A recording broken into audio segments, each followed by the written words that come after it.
जय हिंद गाइस। तो finally operation Sindoor has been launch और इंडिया ने पाकिस्तान की बजानी शुरू कर दी है। तो भारत ने पाकिस्तान को जवाबी कार्रवाई करते हुए 6 और 7 मई की रात में यानी कि लगभग 1:10 पर ये जवाबी कार्रवाई की थी और इंडियन आर्मी ने एक्स पर पोस्ट करके इसकी जानकारी भी दे दी थी और ये जानकारी उसी समय दे दी थी जब ये सब कार्रवाई शुरू हुई थी। तो इंडिया ने पाकिस्तान के कई आतंकी ठिकानों पर हमला किया और जिसमें जो उसने मिसाइलें दागी वो मिसाइलें एकदम पिन पॉइंट पे हिट करी। मतलब वो मिसाइलें अगर इंडिया चाहता तो कहीं और भी दाग सकता था और जिससे पाकिस्तान के कई अच्छे खासे शहर बर्बाद हो जाते। लेकिन जब इंडिया ने ऐसा किया तो इंडिया की सबसे पहली जो फर्स्ट प्रायोरिटी रहती है कि वो किसी भी निर्दोष की जान ना ले और उसने सिर्फ उन्हीं लोगों को ठिकाने लगाया जो इस हमले में इन्वॉल्व थे, डायरेक्टली या फिर इनडायरेक्टली शामिल थे, तो किसी न किसी तरीके से।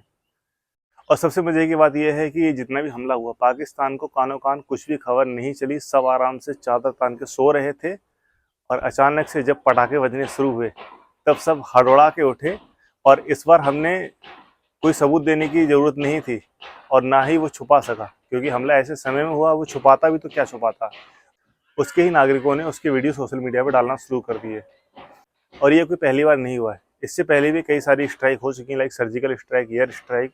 और तो ये पाकिस्तान का डिफेंस सिस्टम है कि उसको किसी भी एक मिसाइल का पता नहीं चला और वो वाहवाही किस में लूट रहे हैं कि जो पुराने कोई वीडियो दिखा के कि हमने ऐसा कर दिया वैसा कर दिया। घंटा तुमने कुछ नहीं किया, ना ही तुम कुछ कर पाओगे। और ये इस गलती में मत रहना कि हर बार तुमको छोड़ दिया जाएगा।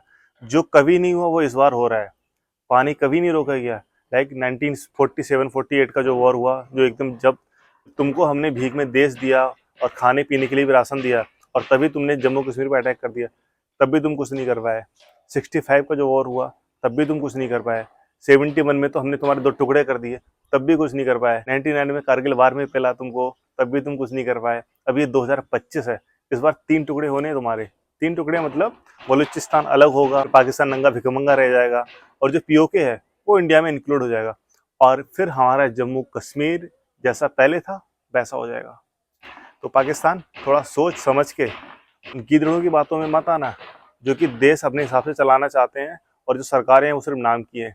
उनमें जैसे कि जो तुम्हारी जितनी आतंकी संगठन है या फिर जो और एजेंसी हैं लाइक ISI।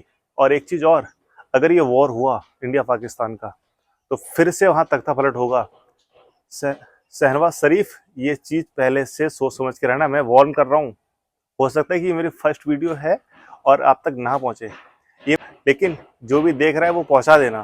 तख्ता पलट होगा और जो अभी जनरल बना बैठा है ना, चाहे वो उसको हारना तो है ही। जैसे कि 99 में हारा मुशर्रफ और फिर उसने तख्ता पलट कर दिया, तो सेम चीज़ इस बार भी होगी। तो पाकिस्तान की हालत फिर से बुरी होगी और वॉर करने से पहले बहुत कुछ सोच लेना, क्या क्या तुम्हारा हो सकता है। पानी तो हमने बंद कर दिया, हम जब मर्जी पानी बंद करेंगे, जब मर्जी खोल देंगे। पहले तुमको तरसाएंगे, फिर एकदम से अचानक से बाढ़ आएगी। तो ये सारी चीज़ें हमने शुरू कर दी हैं और बस उतना ही उछलना जितना जरूरी हो, अदरवाइज अंजाम तो बहुत बुरा होना ही होना है। शुरू तुमने किया था, खत्म हम करेंगे। बहुत मजा आता है ना, अबे साले। और इस बार जो प्रेस कॉन्फ्रेंस हुई इंडियन आर्मी एयरफोर्स की तरफ से, मतलब ये एक बहुत बड़ा मैसेज था एक वुमेन एम्पावरमेंट की तरफ कि लाइक जो भी कर्नल रैंक के ऑफिसर थे और उन दोनों लेडीज ऑफिसर्स ने ही इस पूरी प्रेस कॉन्फ्रेंस को संबोधित किया। हाँ, बट थोड़ा सा समय जरूर लगा, ये जो कार्रवाई करने में हमें काफ़ी समय लग गया। लाइक जो 22 अप्रैल को हुआ और फिर 8 दिन वो, उसका 7 दिन, लगभग 15 दिन के बाद हमें, क्योंकि हम ऐसा चाहते थे कि किसी भी तरह का कोई जो सिविल डैमेज ना हो और सिर्फ उन्हीं को चिन्हित करके मारा जाए जो इसमें इन्वॉल्व है। तो इसलिए सर इतना समय लग गया। लेकिन जब वॉर होता है तब ये सारी चीज़ें तब बंद हो जाती हैं। मुझे ऐसा लगता है कि ये कार्रवाई 2 से 3 दिन के अंदर कर देनी चाहिए थी, क्योंकि जब हम इतना समय देते हैं ना तो दुश्मन को काफ़ी ज़्यादा समय मिल जाता है छुपने में और ये सब करने में, अपनी लोकेशन चेंज करने में, पोजीशन बदलने में, तो वो सब चीज़ें तुरंत। लेकिन फिर बात वो होती कि बिना सोचे समझे एक हमला होता। बाद में पाकिस्तान तो ऑलरेडी कायर है और हमेशा ही कायर रहेगा। और वो फिर वहाँ पर कहाँ सेलिंग कर रहा है, लाइक जो पुंछ एरिया है, जो कि बॉर्डर के नज़दीक में जो लोग रहते हैं उनको सेलिंग करके जो निर्दोष लोग हैं, अब वो फिर भी वही कर रहा है।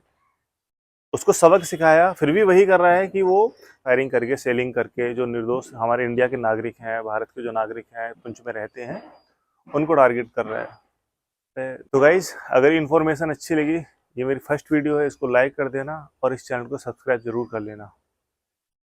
जय हिंद, वंदे मातरम।